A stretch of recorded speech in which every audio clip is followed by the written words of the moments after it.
she's an ally. But clearly, she's more than an ally. Hey everyone, welcome back to my channel. Thank you so much for joining me again for the final episode of season 2 of Heartstopper. I feel like I've cried like every single episode. Like genuinely, I've been very emotional watching Heartstopper, which, I mean, what did we expect after season 1? Like, I kind of expected it to be that way, but everyone has had some heart-wrenching story this season. Like, literally everyone. And with it being the last episode, I feel like it could go either 10 times worse or potentially things could get better for some people. But I mean, there's so much going on that things literally, they couldn't make things good for everyone. Like that I know that's not going to happen. There's some people's storylines that just definitely can't get better in one episode. So I might be crying again this episode.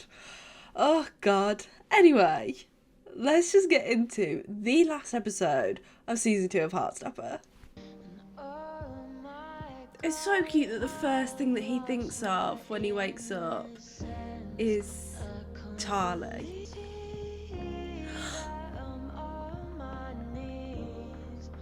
That is the perfect caption. I'm bi, actually. That's one. Oh, the best. Have you seen the comments? Mate, pick a side. Disgusting. I guess we knew this would happen. He's not fucking gay. I'm gonna go more to prom tonight.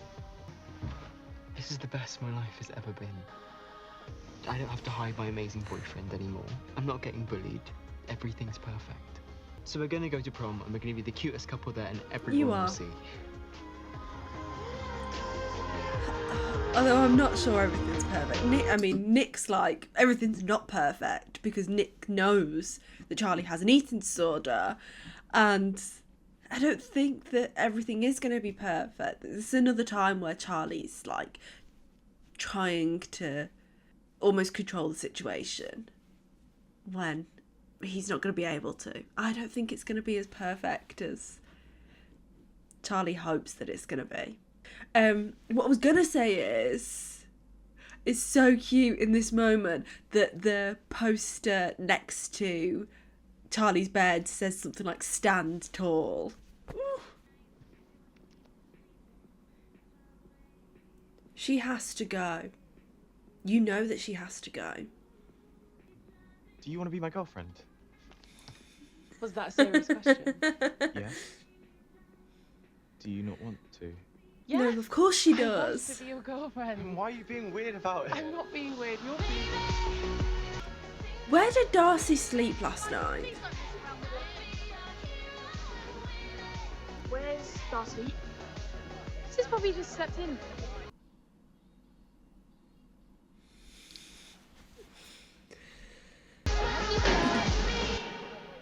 Chaos.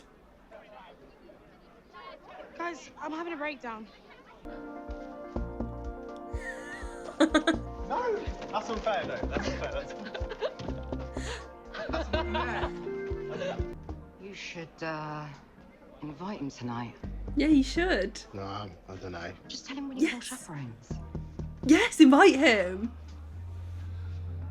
Oh my God, I love them so much. No. Right. This is a great friendship too. I didn't realise that they were friends, but I mean, it makes sense. Is it true you guys are going out? Yes, Yeah. Nick. I didn't know you were gay, Nick. He's not, he's bi. Bye, actually, but yeah. Well, I think you guys look so cute. Literally, his Instagram post was, "I'm bi, actually." Why are people still fucking asking him if he's gay? Like, are you fucking joking? You're getting a lot of attention. But I mean, Wanna he stop only and get something to eat? announced it this morning. Can walk to the shop. I'll eat later. I had a really late breakfast. So. You can. He though. doesn't believe you. Is Nick going to speak to Tao about it? Looks good. Oh, Elle did most of it. That makes sense.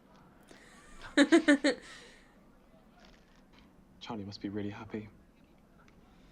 I mean, he says he's really happy, but Nick can I don't tell. know, I think he's been finding all the attention, like, a lot.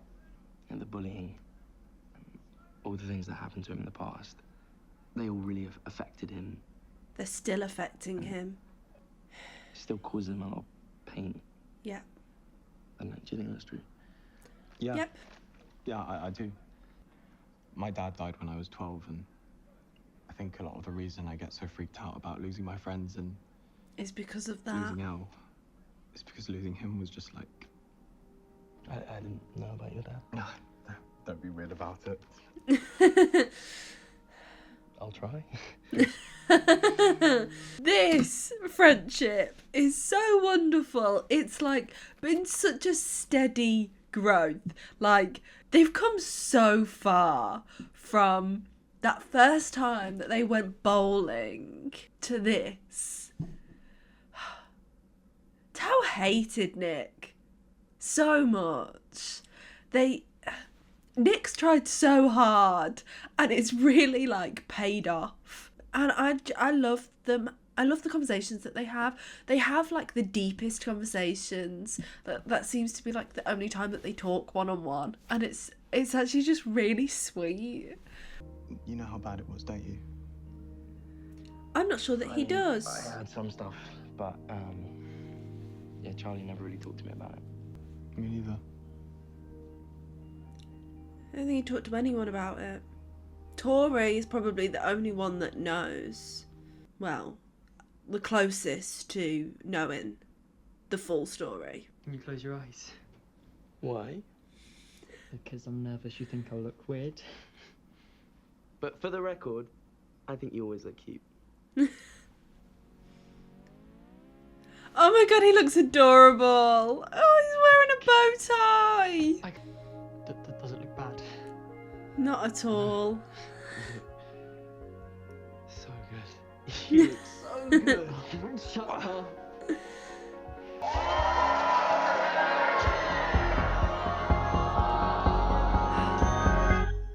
Yeah. I don't think it's going to be like that, but yeah, I mean, one can dream. Where is Darcy? Like, genuinely, where does she sleep? Where has she been? Why does no one know? She slept in the park.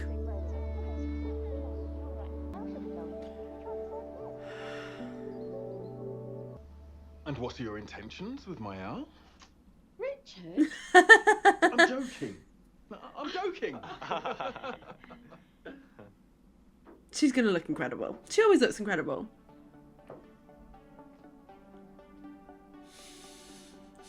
Oh, she looks amazing. You're so... Hello. You look pretty good. Tao's cute. I don't think Darcy's coming. Where's Darcy? Oh, Yeah, good question. let's just go inside. Well, are you sure we can wait for her? No, she'll show up in a bit. Let's just go.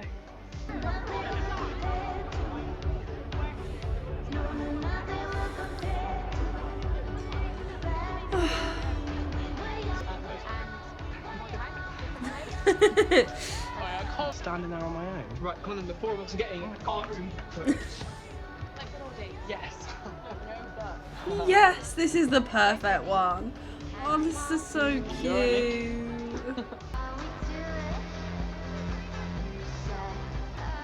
What's wrong? What's happened?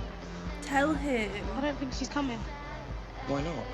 I know something's wrong, but she never wants to talk about it. How do you talk to someone about something that they don't want to talk about? Nick is also having that issue with Charlie. Maybe you just have to try, like, even if it doesn't work.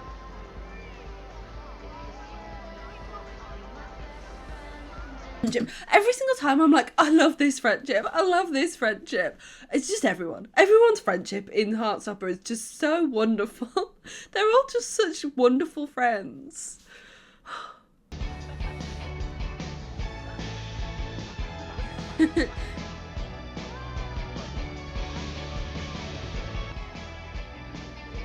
They're so fantastic together. They're literally like perfect for each other.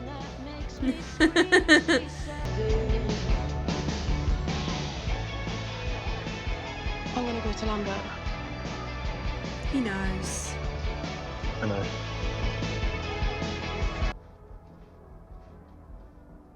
Yes, it was there all along.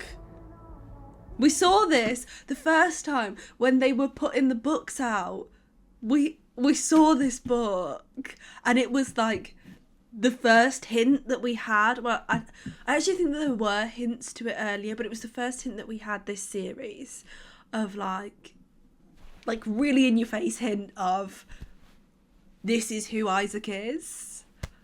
Which is why I was like kind of surprised a little bit, because he's read so many books. Like, he reads so many books. I was kind of surprised that he hadn't read any books that were related to asexuality. But I mean, I guess I don't actually think that there are that many, which is probably why. Oh my god, yes. Nathan? Yusuf, you came. You know, that night in Paris, pretty stupid Yes. thing for us to do.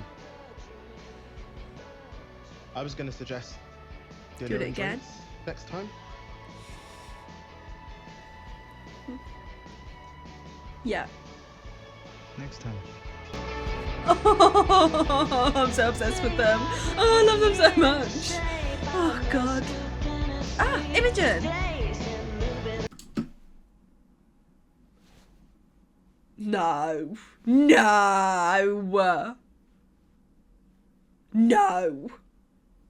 Imogen?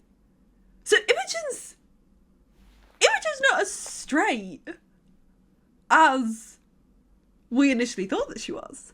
As she initially thought that she was. I mean, she's an ally. But clearly, she's more than an ally. What the fuck is going on here? She likes her. Read the book, baby.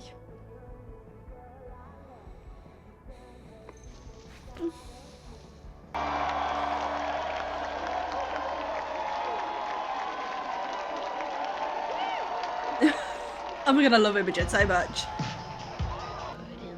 Should we Good weird. dance or like get a photo or something? Can you dance? Oh no, not at all. Me know. Can we leave? I thought this is what you wanted. No. I'm not worried about people seeing us together. But why should they have to see? It's not for them. It's for you. I just want to have a fun night with you and our friends. Yeah, I want that too. David and my mum are out tonight, so Party at I Nick's do have a place. free house. Yeah, great success. Where's Tara? She went to find you. No. She's gone to Darcy's house. No. Oh no. This ain't gonna be good. This is not gonna be good. This isn't gonna be good. Hi. Oh, we don't take cold calls. Sorry. What do you mean? I'm Darcy's friend. She clearly doesn't look. She's in a fucking prom dress, and she's 15 years old. Like, what do you mean? Like, how could you even think that? What? Said she was coming to our school prom tonight, but she didn't show up. Is she okay? And how would I know that?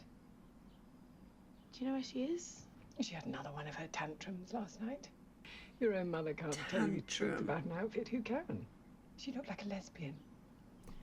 She'll realise she was in the wrong. She She'll is a come straight lesbian. back.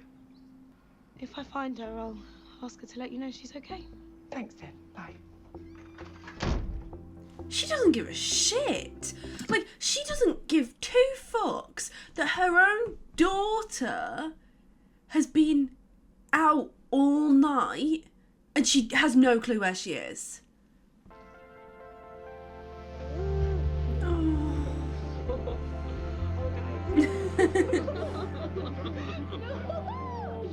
Love you guys. I just I went to the park. It was fine. Yeah. Nobody was there. It's Why not didn't you text me? fine.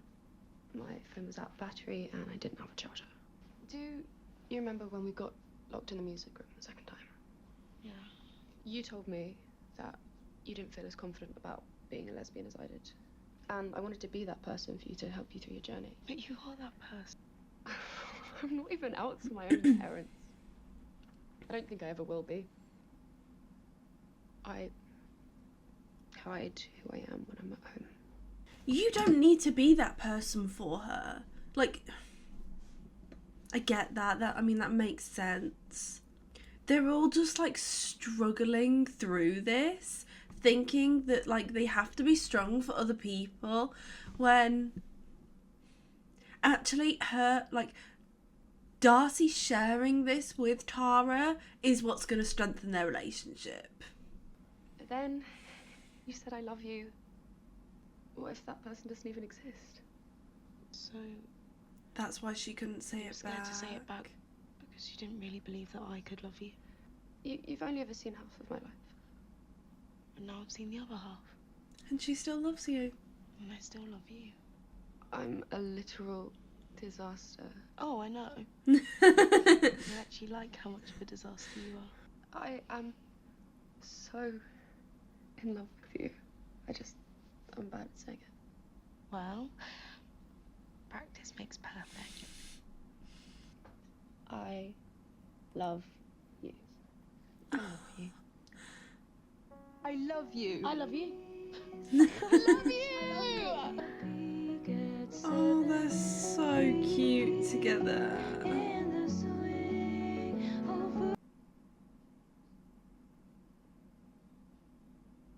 He's reading it. Oh my god, he's reading the book.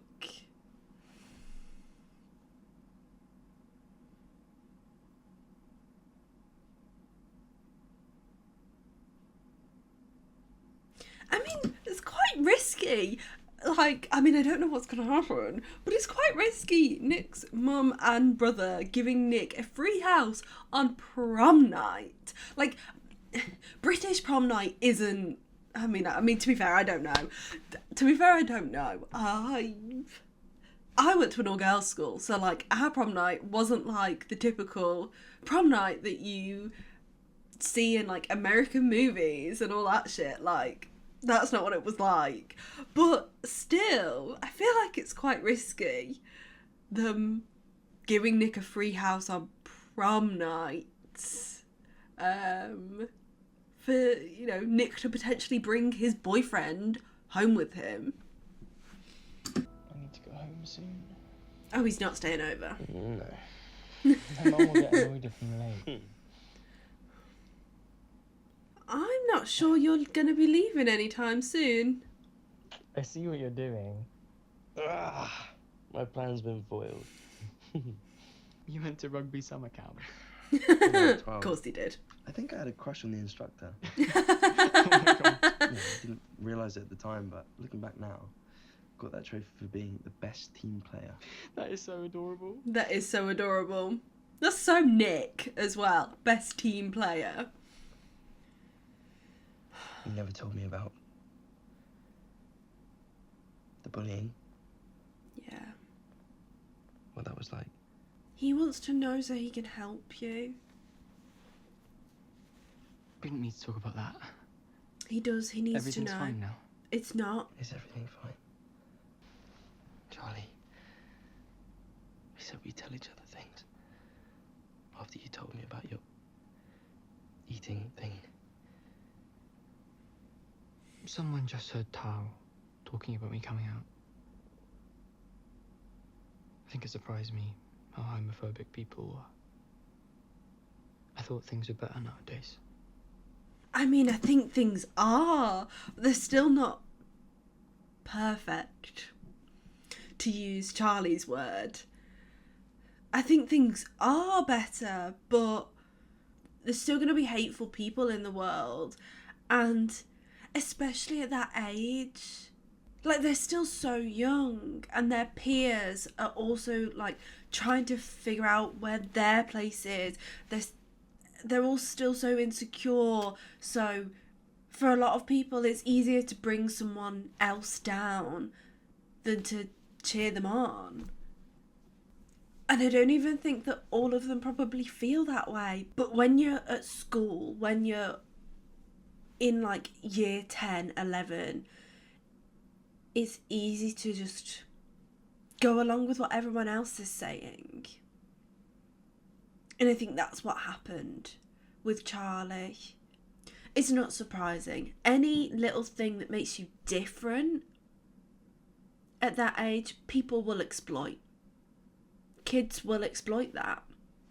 People would just call me disgusting to my face. That's awful. And it went on for so long that I think I started to believe what they were saying. Yeah. You still do. I used to cut myself sometimes.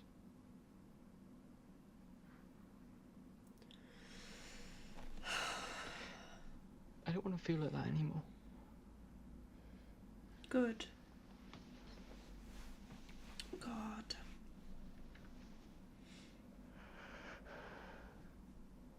I do, like, obviously it's been a long time since I was Charlie's age. God, it's been so long. Charlie's like half my age. Anyway, obviously it's been a long time since I was Charlie's age, but I think a lot of people feel that way. I think a lot of teenagers feel that way. They certainly did when I was a teenager. And I think that it's something that a lot of people silently go through. I'm so glad that he's told someone. I'm so glad that he's told Nick. I mean, obviously there's only so much that Nick can do to help, but it's a step in the right direction. And the fact that Charlie's like, I want to change, I don't want to feel this way anymore, that's also a massive step to him healing. Sorry. You don't have anything to apologise for. Their first conversation. Promise to tell me if it ever gets that bad again. I just don't want to annoy you or burden you. It wouldn't be. I don't want you to think I'm some fragile, broken mess. He You doesn't. need to fix me. And I wouldn't. He just wants to I've help. done so many things. He It cares. was scary in the past few months because you were there. And I want to be that for you too. Like, you're my boyfriend. I don't think Charlie realises how much Nick leans on him and how much support he gives to Nick. And like, he's not willing to ask for that back. But Nick's like, I'm gonna fucking give it to you. Like, don't you dare try and go through this alone. Like, you supported me. I will be supporting you, whether you fucking want it or not. Nick just wants to support his boyfriend. He wants them to be able to support each other. And I don't think that Charlie realises how much he gives to Nick. I do think that Charlie thinks that it's unbelievable that he gets to have Nick, that their relationship's one-sided, that he's won the lottery with Nick, but that Nick's got a consolation prize. Whereas Nick doesn't feel that way at all. Like, Nick thinks Charlie's incredible. Please promise me.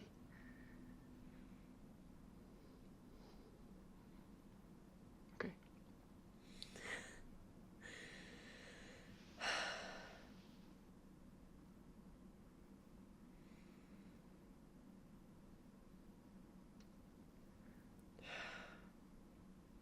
I love your hair so much.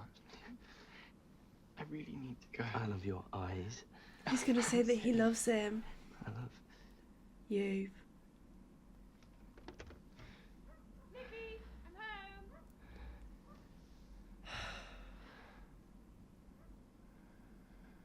Oh my god, they came so close.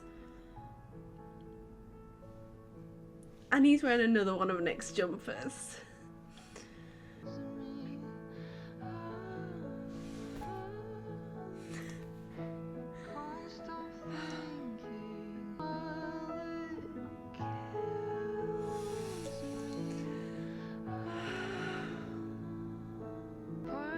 Let's end it.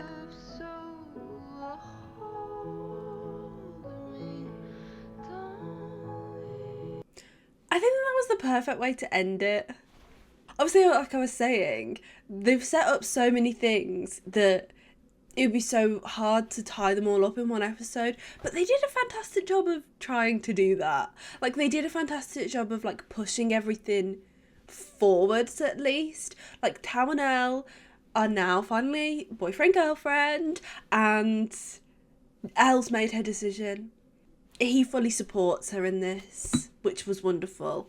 Tara and Darcy, I mean, clearly things with Darcy's mum and her home life haven't been resolved, but they were never going to be in one episode. I'm not even sure they're ever going to be.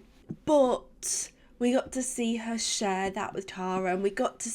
I loved that scene where she explained why she was struggling to tell Tara that she loves her. That was wonderful.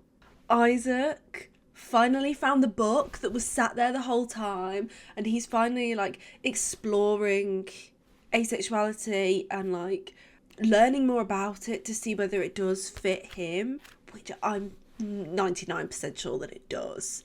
But it's such a spectrum. Like, Isaac is now going to have to be on his own journey of finding out exactly where he fits on that spectrum of asexuality, which I would love to see them explore a little bit more, because that would be so interesting. Because it's not quite so like, oh, Isaac's asexual, that's the end of it. Like, there's a bit more to, like, explore there. And Nick and Charlie. Charlie's finally opened up to Nick and told him a bit more about the bullying, which, I mean, right, I think I need to make it clear, because I feel like when I was talking about it, it almost sounded like I was trying to excuse the bullying that Charlie experienced. That's not what I was trying to do. When we actually heard about what happened to Charlie, I was like, fuck, I shouldn't have said that, because what happened to Charlie isn't just like, kids will be kids. Like, that's not what happened to Charlie at all. What happened to Charlie was fucking disgusting, and they saw Charlie as different. So the way to combat that is to normalise being gay, being bi, being trans. Like, the way to combat that is to make that normal, to make that not so different. That's why they were bullying him. Obviously, Heartstopper had a lot to live up to, what with season 1 being so fantastic. I personally think they've at least lived up to it. I don't know if I think that it's better, but I don't think it necessarily had to be better. They've definitely matched the quality of season 1, and I've loved season 2 so much. One of the things that Heartstopper does so well is depicting, like, real issues that teenagers experience. I think that every single issue that all of the characters have been through this season is something that someone could relate to. Eating disorders, friends moving away, exploring your sexuality and having to confront that, figuring out what you want to do with your life. These are all things that real teenagers experience, and they did a fantastic depiction of that. I also think that Charlie's bullying story is one of the perfect examples of Heartstopper choosing an issue that's so real to so many teenagers and doing it so perfectly. I loved the scene in this last episode where he finally opened up to Nick, and where he talks about what he went through and what that did to him and how that's still affecting him now. I think that that's something that a lot of teenagers can relate to, and it was just done so perfectly. One of the things that I do feel like they delved into a bit more in season 2, which I really loved, is their friendships. They have such a solid friend group. Scenes where all of them are together are so wonderful, and a big theme in a lot of queer shows and in, like, queer culture is found family, and I love that Heartstopper explored that, and they did a wonderful job with it. They're all so supportive of each other, and it's really nice that they have each other, and season 2 really went further into that, exploring their relationships and them having scenes with different people. They're all such good friends. There's not a single one of them that feels out of place in the friendship group. And I really love that for Heartstopper. It's so incredible that Heartstopper managed to tell all of these stories and make you feel so fulfilled with all of the stories as well. There isn't a single story that I feel like they didn't spend enough time on. The stories that are still kind of open a little bit, the stories that are still ongoing, even Charlie's story is still ongoing, but I felt that they did them justice, and they only had like 4 hours. It's so insane. They pack so much into every single episode, and they really make you feel for every single character. Obviously, I want to talk about my favourite storylines from this season, so I can't not mention Isaac. I have loved Isaac's storyline. It's so incredible that they've done an asexual storyline, and they've done it so well. I really loved how they showed Isaac being so confused and not understanding how he was feeling, and watching his friends go through things that he wasn't feeling. And I loved how they did that, building up to the moment where he met another person at the art event and finally got to speak to someone that understands him, finally got some glimpse of hope in knowing that there's nothing wrong with him, and there's actually a label that describes how he's feeling. And I'd love to see them develop that more going forward, because as I said, asexuality is such a huge spectrum that it'd be so interesting if they really explored that even more in season 3. That would be my hope. Another thing that I have to mention is the teacher's storyline. You all know how much I loved their storyline. Heartstopper from the outside can be seen as like this happy show, and it's not. Everyone's storyline was so depressing. Like, there was such heartbreaking moments for every single character, and the teacher's storyline was like a light amidst all of that. It was so cute. It was so cute, and it was actually the lightest story of all of them. And it was really nice to see Mr. Ajayi kind of bringing Mr. Farouk out of his shell a bit. I loved the message of the teacher's storyline that it's okay if you don't figure out who you are when you're 15 years old. If you figure that out at 25, then you can still experience those same things. Even if you're just having to experience them a little bit later, you don't have to miss out. I loved that. It was wonderful. The other thing that I have to mention is I'm bi actually. Will come out again in, we came out in episode 8 of season 1 of Heartstopper. Will come out again in my season 2 episode 8 reaction with Nick's catchphrase, I'm bi actually. That was one of the best things. I loved that it was an ongoing theme. I loved that they kept saying it. And I've seen people say that it was overdone. And I think that that's the point. I think the point is for the audience to have felt a little bit of the frustration that Nick feels. Season 1 of Heartstopper did a fantastic job of bi representation, and season 2 have done it 10 times better. They took it and they ran with it, and one of the scenes that absolutely killed me is the scene at the bonfire where we get to see all of Nick's insecurities, and a lot of those insecurities about his sexuality are things that a lot of bi people experience. They're things that a lot of bi people get thrown at them. And I love that they went into that, and I love that they kept it up right to the last episode with the I'm bi actually. Whilst it is frustrating to watch people continually denying Nick's sexuality and Nick continually telling everyone that he's bi, it's so important. And I love that it's so important to Nick that people get that right. I don't have any criticisms. There are hopes that I've got for future seasons. Even the things that were a bit messy, it just helps to make the whole thing feel more real, because at the end of the day they are 15 years old. It's meant to be messy, and I love that about it. It just feels so real. Now that I've gushed and shared all of my opinions on season 2 of Heartstopper, I will pass you back to me from the past to finish off this video. I hope that you enjoyed my reactions to Heartstopper. I've loved reacting to it again. As I said, it's one of the first shows that I ever reacted to on my channel. So like, it's so weird for me to be like now reacting to season 2 of it over a year later. And I'm just so happy that you all seem to enjoy my reactions to series 2 just as much as you enjoy my reactions to series 1. And I've loved watching it, so thank you so much if you have been here watching all of my reactions to the whole of Heartstopper. It means so much to me. I obviously appreciate that like Heartstopper is very different to a lot of the other shows that I react to on my channel. I probably will not be replacing Heartstopper with another English speaking show.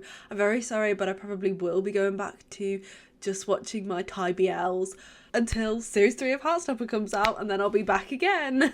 But if you've enjoyed my reactions and you want to give Thai BL a shot, then I have loads of reactions to Thai BLs on my channel. There'll be more coming, so if you want to catch them, then subscribe to my channel.